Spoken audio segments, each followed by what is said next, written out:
Bismillahirrahmanirrahim. Assalamualaikum warahmatullahi wabarakatuh. Innal hamdalillah nahmaduhu wa nasta'inuhu wa nastaghfiruhu wa na'udzu billahi min shururi anfusina wa min sayyiati a'malina may yahdihillahu fala mudilla lahu wa may yudlilhu fala hadiyalah.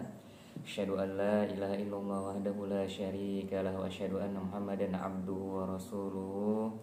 Qala Allah ta'ala fil Qur'anil Karim. A'udzu billahi minasyaitonir rajim. Ahasiban nasu ay yutraku ay yaqulu amanna wa hum la yuftanun. Wa laqad fatanna alladziina min qablihim fala ya'lamanna Allahu alladziina shadaqu wa la ya'lamannal kadzibin. Wa qala Rasulullah sallallahu alaihi wasallam, innallaha idza ahabba 'abdan ibtalahu. Wa qala aidan ma yazalul bala'u bil mu'mini wal mu'minati fi nafsihi wa waladihi wa malihi hatta yalqallaha wa ma'alayhi khati'ah. Wa nafidin jamaah yang dirahmati Allah Subhanahu wa taala. Alhamdulillah Allah Subhanahu wa taala masih memberikan kita semua nikmat iman, kesehatan sehingga kita masih bisa beramal saleh. Mudah-mudahan akhir kehidupan kita adalah akhir kehidupan yang baik, husnul khatimah, amin ya rabbal alamin. Berikan salam kita curahkan kepada Sayyidina Muhammadin sallallahu alaihi wasallam.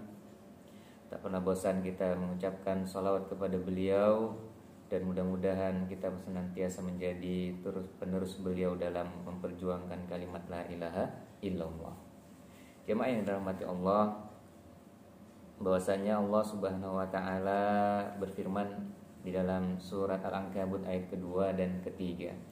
A'udzu billahi minasyaitonir rajim. Ahasiban nas ay yutraku ay yaqulu amanna.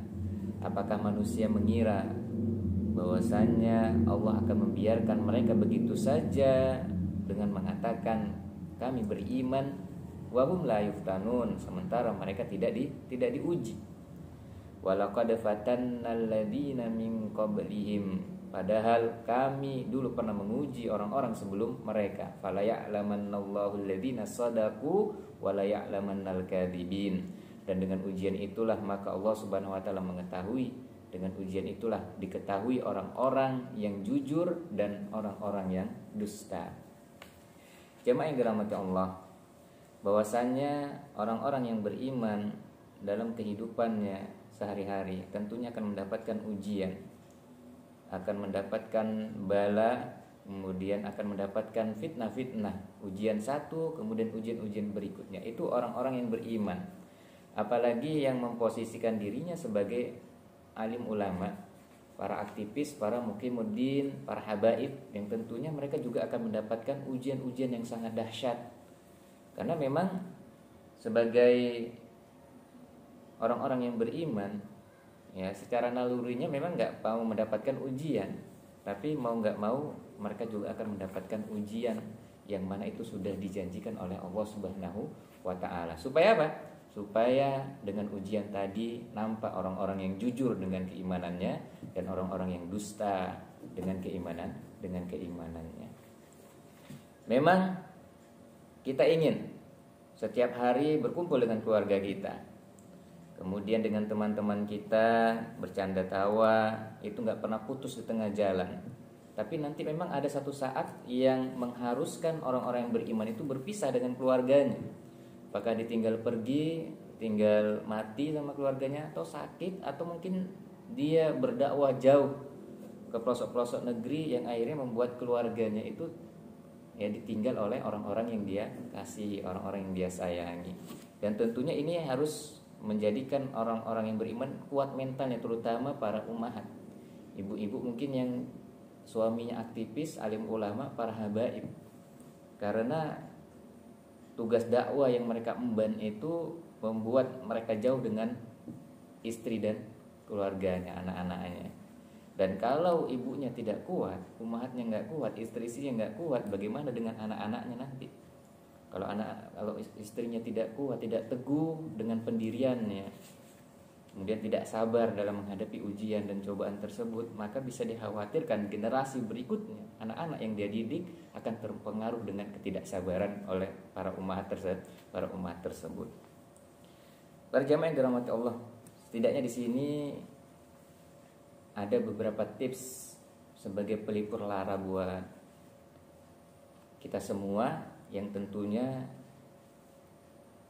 kalau seandainya ujian tersebut ada, ya, apakah suaminya meninggal dunia, anaknya meninggal dunia, atau mungkin pergi, atau mungkin diburu sama orang-orang yang zalim, atau mungkin mendapatkan kesyahidan, apakah dia misalnya berjuang untuk mempertahankan tanah airnya atau melindungi orang-orang yang beriman yang lainnya. Dan tentunya pelipur lara tips-tips ini setidaknya bisalah mengobati hati yang mungkin sedang gundah gulana, ya, hati yang mungkin sedang galau, maka setidaknya di sini bisa ya memperkecil kesedihan tersebut, atau setidaknya meringankan ya beban yang dipikulnya hari ini.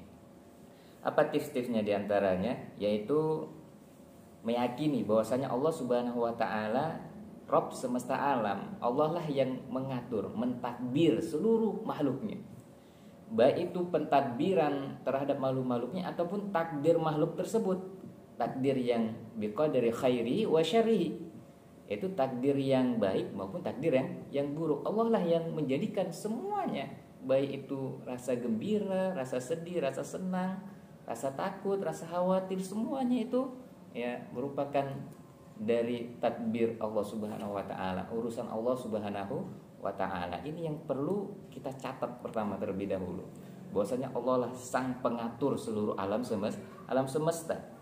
Jadi apa yang Allah kerjakan nggak akan ditanya, tapi apa yang kita kerjakan itu akan ditanya oleh Allah Subhanahu wa ta'ala. Yang kedua, agar hati kita ini semakin tegar dalam menghadapi ujian, yang kedua, ada pepatah yang mengatakan badai pasti berlalu, atau badai itu akan datang tapi pasti berlalu. Ya, nggak selamanya orang itu mendapatkan kesusahan, nggak selamanya orang itu mendapatkan kesedihan. Bahkan Dr. Ait Al-Qarni di dalam buku beliau Tips Bahagia Dunia dan Akhirat, wahai manusia, kata beliau, setelah lapar pasti ada kenyang, sehabis haus ada kepuasan, sesudah jaga ada tidur, dan selepas sakit ada kesembuhan. Yang belum nampak akan terlihat, dan yang tersesat akan mendapatkan petunjuk, yang terikat akan terlepas, dan kegelapan akan segera terang benderang. Itu yang dikatakan oleh Dr. Ait Al-Qarni rahimahullah ta'ala. Mudah-mudahan Allah SWT merahmati beliau. Jadi nggak bisa, jangan lari dari kenyataan. Ibarat pohon semakin semua pohon semakin tinggi, anginnya itu semakin kencang. Begitu juga dengan angin yang datang kepada kita. Badai itu akan datang, tapi nanti pasti akan berlalu. Ibarat tamu yang datang ke rumah, ngobrol, berbicara sepatah dua kata, kemudian kita kasih makanan, kita jamu dengan sebaik mungkin, maka insya Allah tamu itu juga akan pergi, akan berlalu. Maka generasi yang dia itu sabar, kemudian meyakini bahwasannya apa yang diuji dengan yang datang ujian kepada dirinya itu setidaknya nanti akan segera berlalu. Bukankah Allah Subhanahu wa taala berfirman dalam surat An-Nasr ayat 5, ya, A'udzubillahi minasyaitonirrajim, fa inna ma'al usri yusra. Karena sesungguhnya setiap kesulitan itu pasti ada kemudahan. Jadi ingatlah, setiap tangisan itu insya Allah ada senyuman. Setiap ketakutan itu insya Allah akan berakhir dengan rasa aman, dan kegelisahan itu akan datang kedamaian. Kesusahan itu akan berakhir dengan kesenangan. Kerisauan itu akan berakhir dengan kegembiraan, dan kemudian kesulitan itu insya Allah akan mendatangkan kemudahan dari Allah Subhanahu wa ta'ala.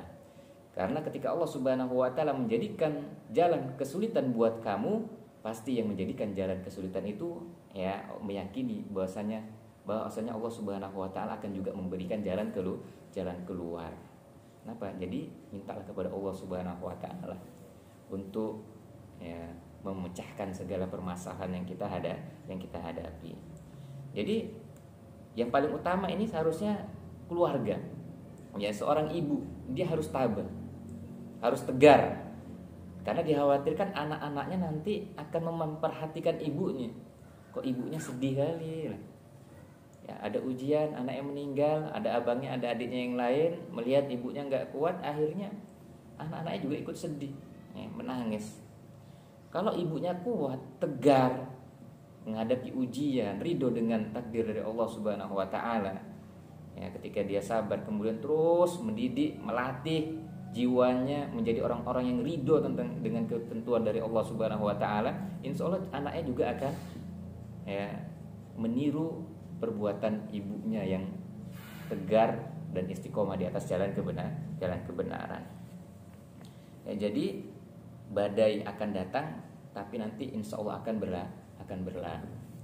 Kemudian tips berikutnya itu, ketika orang yang memposisikan dirinya sebagai orang-orang yang menyerukan jalan kebenaran, maka kita harus meyakini bahwasannya orang yang berbuat kebaikan itu akan dibalas oleh Allah Subhanahu wa taala dengan jannah. Dengan orang-orang yang berbuat zalim akan dibalas oleh Allah Subhanahu wa taala dengan nerakanya. Di dalam surah Al-Infitar ayat 13 dan 14 Allah Subhanahu wa taala berfirman, A'udzubillahi minasyaitonirrajim, innal abrara lafi na'im. Sesungguhnya orang-orang yang berbuat kebajikan akan mendapatkan surga.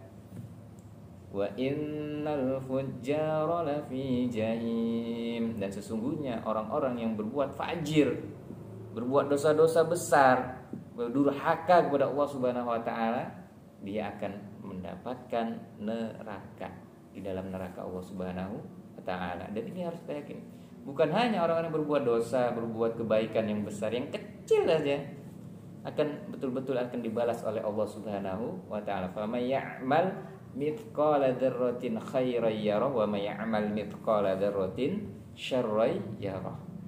Dosa kecil sebesar biji zarah akan dibalas, kebaikan sebesar biji zarah dibalas, semuanya akan dibalas oleh Allah Subhanahu wa taala. Maka kita minta berlindung kepada Allah, minta doa supaya mendapatkan surga, kemudian dijauhkan dari api neraka. Allahumma inna nas'aluka ridhaka wal jannah wa na'udzubika min sakhatika wan nar. Ya Allah, kami meminta kepadamu ridhomu dan surgamu ya Allah, surga Firdaus.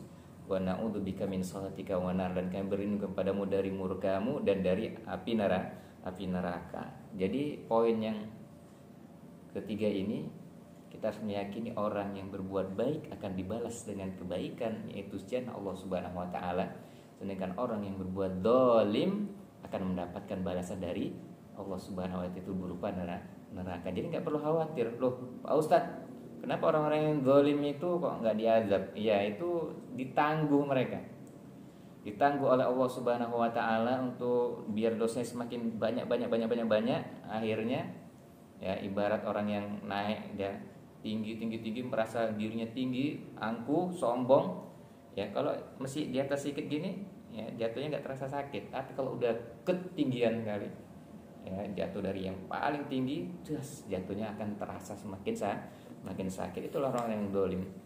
Ya, sanastidrijuhum minha itu la ya'lamun. Ya, jadi para jamaah yang dirahmati Allah Subhanahu wa taala, selanjutnya tips yang bagaimana lagi supaya kita ya menghadapi ujian itu akan terasa semakin ringan. Tips yang berikutnya, sabar itu indah. Ya, sabar itu indah. Apakah kalau orang yang diuji, baik itu dengan sakitnya anaknya, kemudian meninggal dunia, ya orang-orang yang dia sayangi, atau suaminya dalam posisi diincar oleh orang-orang yang zalim, atau di penjara, atau mungkin mendapatkan syahadah, ataupun ujian-ujian berat yang lainnya, maka kita tanyakan kepada orang-orang yang terkena ujian tersebut, apakah ada cara yang lain selain bersabar? Coba kita pikirkan kembali, apakah ada cara yang terbaik selain bersabar? Nggak ada. Cara yang paling minimal itu memang dia bersabar. Solusi yang terbaik itu adalah bersabar. Sabar. Kalau orang menjadikan dirinya terus-menerus bersabar, melatih, mengusahakan faktor-faktor kesabaran, insya Allah Subhanahu wa taala akan menjadikan dirinya orang-orang yang sabar. Bahkan bukan hanya orang-orang yang sabar, nanti terus berikutnya naik ke puncak berikutnya menjadi orang-orang yang ridho dengan ketentuan dari Allah Subhanahu wa taala. maka nggak ada ya solusi yang lain kecuali bersabar terhadap ujian. Selanjutnya kita meyakini bahwasanya ketika kita mendapatkan ujian, insya Allah Allah Subhanahu Wa Taala akan mengganti dengan yang lebih baik. Tidak Allah Subhanahu Wa Taala mengambil sesuatu dari kita, melainkan akan mengganti dengan yang lebih baik. Syaratnya sabar. Ya, sesuatu yang Allah ambil dari kita, yaitu orang-orang yang beriman, maka nggak mungkin nggak diganti oleh Allah. Pasti akan diganti. Bukan hanya diganti, tapi diganti dengan yang lebih baik. Syaratnya dia harus sabar dulu. Dia harus sabar. Bahkan Allah Subhanahu Wa Taala juga berfirman di dalam surah Ar-Ra'd ayat 24, "Salamun alaikum bima sabartum, fa ni'ma ubbad-dar." Semoga kalian mendapatkan keselamatan atas kesabaran yang dulu kalian kerjakan. Fa ni'ma ubbad-dar, alangkah baiknya tempat kesudahan orang-orang yang bersabar. Makanya ketika mendapatkan ujian, Allah mengajarkan Nabi kita Muhammad SAW, kemudian Nabi SAW mengajarkan kepada umatnya dengan membaca doa. Allahumma ajirni fi musibati, ya Allah berilah balasan terhadap musibah yang menimpa diriku ini ya Allah. Wa akhlif li khairan minha, atau wa akhluf li khairan minha, dan gantilah dengan yang lebih baik. Bukan hanya musibah-musibah yang besar, musibah yang kecil seperti sendal kita lepas, kita juga berdoa supaya diberi balasan atau diganti dengan yang lebih baik. Jadi memang solusi yang terbaik, yakin aja lah bahwasanya Allah akan mengganti dengan yang lebih baik. Allahu akhlif li khairan minha, ya Allah gantilah dengan yang lebih baik. Kenapa? Karena memang orang-orang yang beriman itu ketika mereka diuji, itu berarti tanda Allah cinta kepadanya. Rasulullah SAW bersabda dalam hadis riwayat Imam At-Tirmidzi rahimahullah taala, "Innallaha idza ahabba 'abdan ibtalahu." Sesungguhnya Allah Subhanahu wa taala jika mencintai suatu hamba, dia akan menguji. Ya, siapa yang paling banyak ujian itu para nabi dan rasul. Mereka lah orang-orang yang pilihan Allah, orang-orang yang paling disayangi Allah, paling dicintai, paling disayangi, akhirnya mendapat ujian yang paling banyak. Termasuk 5 para nabi dan rasul yang mendapatkan ujian yang terbesar itu nabi ulul azmi. Nabi Nuh, Ibrahim, Musa, Isa, dan Nabi Muhammad sallallahu alaihi wasallam. Selanjutnya, gimana lagi supaya terus-menerus bersabar istiqomah di atas jalan kebenaran? Ujian-ujian itu datang, gimana cara kita supaya menghadapinya? Yakin aja bahwasanya Allah Subhanahu wa taala akan menyiapkan derajat yang tinggi, menjadikan orang tersebut mendapatkan derajat yang tinggi. Rasulullah SAW juga bersabda yang diriwayatkan Imam At-Tirmidzi dari sahabat Abu Hurairah radhiyallahu anhu, "Ma yazalul bala'u bil mu'mini wal mu'minah." Tidaklah orang-orang yang mukmin, baik laki-laki maupun yang perempuan, mendapatkan musibah fi nafsihi wa waladihi wa malihi, baik itu berkaitan dengan dirinya, dengan anaknya, ataupun dengan hartanya, hatta yalqallah wa ma'alaihi khati'ah, sampai ketika dia bertemu dengan Allah Subhanahu wa taala, maka enggak ada lagi dosa-dosa dia. Jadi itu sebagai penghapus dosa-dosa kita. Mendapatkan ujian ini, ujian berikutnya, terus sampai orang-orang beriman itu menghadap Allah tanpa sedikit pun membawa dosa dan kesalahan-kesalahan. Maka beruntunglah orang-orang yang diuji oleh Allah Subhanahu wa taala, dosanya berguguran, menjadi pelubur-pelubur dosa bagi orang-orang yang beriman. Selanjutnya gimana lagi tips kita supaya senantiasa bersabar? Kita lihat dulu ujian orang-orang yang beriman. Para sahabat radhiyallahu ajmain sampai mereka berkata kepada Rasulullah, "Ya Rasulullah, mata nasrullah." Banyak para sahabat yang diuji itu merasa gimana ya, hampir gak sanggup gitu. Kemudian mereka berkata kepada Rasulullah, "Kapan datangnya pertolongan Allah?" Kemudian Rasulullah SAW membacakan firman Allah di dalam surat Al-Baqarah ayat 214. Am hasibtum an tadkhulul jannah walam Alamma ya'tikum mathalul ladzina khalau min qablikum massathumul ba'sa'u wad-dharra'u wazulzilu hatta yaqula ar-rasulu walladzina amanu ma'ahu mata nasrullah ala inna nasrallahi qarib. Am hasibatum, apakah kalian mengira antadkhulul jannah, masuk ke dalam surga, walamma ya'tikum mathalul ladina khalau min qablikum, tapi kalian belum diuji sebagaimana orang-orang yang terdahulu. Masatumul ba'sa, mereka dulu ditimpa malapetaka, wadh-dharra, kesengsaraan, wazulzilu, bahkan digoncang dengan berbagai macam ujian dan cobaan. Hatta yaqula rasul walladzina amanu ma'ah, sampai orang-orang yang beriman yang bersamanya itu juga mengatakan kepada para nabinya, mata nasrullah, kapan datangnya pertolongan Allah? Maka para nabi dan rasul mengatakan, ala inna nasrallahi qarib, ketahuilah bahwasanya pertolongan Allah Subhanahu wa taala itu dekat pada orang-orang yang beriman. Kemudian Rasulullah SAW sambil membacakan sirah-sirah orang terdahulu yang diuji, dicoba dengan berbagai macam cobaan. Ada yang digergaji, dibelah dua, ada yang disisir dengan sisir besi sampai kulit-kulit kepalanya terkelupas, ada yang ditarik ujung-ujung kakinya diikat pakai kuda kemudian terlepas putus satu-satu, ada yang dipendem di tanah kemudian dilempari. Itulah ujian-ujian terdahulu. Tapi kalian tidak bersabar wahai para sahabat. Ya, sedikit lagi insyaallah kita akan mendapatkan pertolongan dari Allah Subhanahu wa taala. Ini ujian orang-orang yang terdahulu. Mereka meyakini dengan adanya ujian cobaan tersebut insyaallah Allah Subhanahu wa taala akan mendatangkan pertolongan. Bukan hanya itu saja. Bahkan Syekhul Islam Imam Ibnu Taimiyah rahimahullah beliau mengatakan kama qala, ketika umat Islam kondisinya seperti para muhajirin dan ansor, yaitu diuji, kemudian disiksain, ditangkapin, kemudian ya pokoknya disiksain lah, maka mereka sebentar lagi akan mendapatkan pertolongan dari Allah Subhanahu wa ta'ala. Jadi untuk mendapatkan kemenangan, derajat yang tinggi, memang diuji dulu, diuji. Ya, kualitasnya mana yang bagus, mana yang buruk, itu akan tersingkir dengan sendirinya.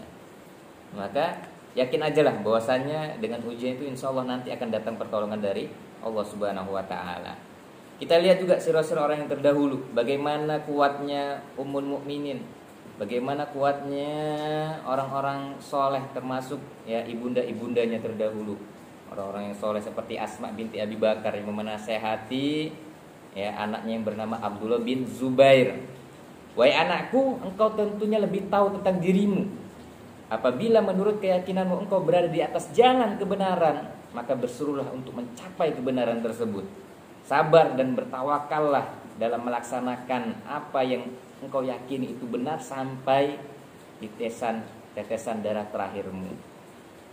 Tiada kata menyerah dalam kamus peperangan melawan orang-orang budak-budak Bani Umayyah, kata Asma binti Abi Bakar. Tetapi kalau menurut pikiranmu engkau hanyalah mengharapkan dunia, maka engkau adalah seburuk-buruk hamba. Engkau celakakan dirimu sendiri dan orang-orang yang tewas bersamamu, maka berhentilah kamu dari jalan ini.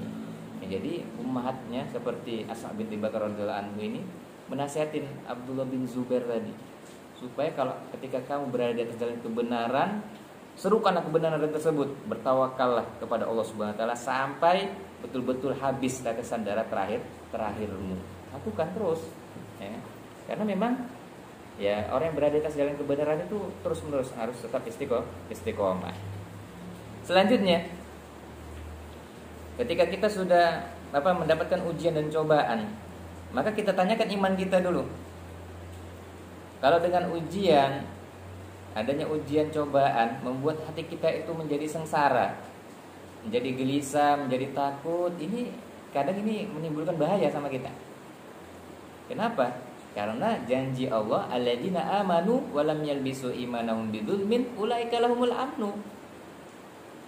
Orang yang beriman dan tidak menodai keimanannya dengan kedzaliman, dengan kesyirikan, ya, Allah akan menjadikan mereka itu ada rasa nyaman di dalam dadanya.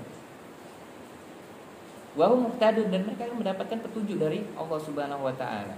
Jadi kalau ujian itu datang, kemudian ada rasa nyaman di dalam dada kita, itu menunjukkan kuatnya iman seseorang. Kenapa? Karena orang-orang yang beriman terdahulu ketika mereka diuji, mereka meyakini manisnya iman tersebut.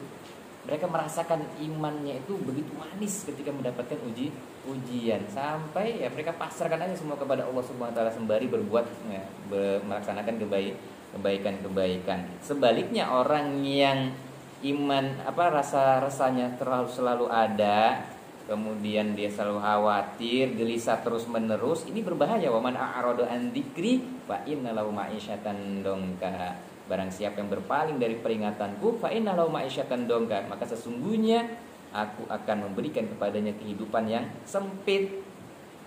Jadi kalau ada ujian cobaan malah membuat hati kita menjadi sempit, merasa Allah enggak bantu kita lah gitu misalnya. Kok susah kali hidup ini, mau gimana lagi, akhirnya membuat dia tuh hatinya semakin sempit, kurang yakin tawakalnya kepada Allah Subhanahu wa taala. Ini berbahaya, ini bisa mengancam keimanan kita. Sebaliknya orang yang beriman itu posisi mendapatkan cobaan, ujian atau apa aja, hatinya itu semakin nyaman di hadapan Allah. Ya, enggak diuji aman, apalagi enggak diuji, semakin aman dia beriman kepada Allah Subhanahu wa taala, melezati setiap ibadah-ibadah yang dia kerjakan. Maka Allah Subhanahu wa taala mengatakan, berfirman, "Man 'amila shalihan min dzakarin aw untha wa huwa mu'minun falanuhyiyannahu hayatan thayyibah." Orang-orang mukmin yang beriman, laki-laki, perempuan ataupun mukmin laki-laki yang baik, perempuan yang baik, dia beriman kepada Allah Subhanahu wa taala. Kemudian mereka mengerjakan amal soleh, falanuhyiyannahu hayatan thayyibah, maka Allah Subhanahu wa taala akan memberikan kehidupan hayatan thayyibah bagi orang-orang beriman tersebut. Bukan hanya hayatan thayyibah, wala najziyannahum ajrahum bi ahsani ma kanu ya'malun, dan akan kami berikan kepada mereka ajrahum, balasan yang baik, bi ahsani ma kanu ya'malun, bukan hanya yang baik tetapi balasan ahsan, balasan yang paling terbaik terhadap apa yang sudah mereka kerjakan. Jadi kaum muslimin dan muslimat yang dirahmati Allah, yang tentunya para aktivis, orang-orang yang soleh, para muqimuddin, ya, kalau ada ujian yang menimpa orang yang beriman, termasuk yang paling berat itu ya keluarganya, yaitu para ummahatnya, ketika suaminya menjadi orang-orang yang alim ulama, para dai, para habaib, para aktivis, ya tentunya mereka nanti sewaktu itu akan meninggalkan ya, ibu-ibu ataupun anak-anaknya. Mungkin ada yang pergi jauh berdakwah, ada yang meninggal dunia, ada yang ditangkap, ada yang dipenjara, ada yang disiksain macam-macam. Maka para umat harus sabar menghadapi ujian tersebut. Kita latihlah bahwasanya Allah Subhanahu wa taala akan memberikan pertolongan kepada orang-orang yang beriman, baik dengan dinyamankan di dalam ketika kita beribadah, ataupun nanti mendapatkan pertolongan di saat yang tepat buat orang-orang yang beriman. Bersabarlah, karena tidak ada obat yang paling mujarab kecuali dengan bersabar. Sabar itu kan ibarat orang yang sakit minum obat. Memang pahit dia, masuk ke dalam mulut, wah pahit. Apalagi kalau pecah ya, masuk ke dalam mulut pahit, pecah. Tapi ketika selesai diminum akan memberikan kesembuhan kepada orang yang sakit. Sekali lagi, insya Allah Allah Subhanahu wa taala mudah-mudahan memberikan kesabaran buat kita semua, dan dijadikan kita sebagai orang-orang yang ridho atas ketentuan dari Allah Subhanahu wa taala. Subhanaka Allahumma bihamdika asyhadu an la ilaha illa anta astaghfiruka wa atubu ilaik. Assalamualaikum warahmatullahi wabarakatuh.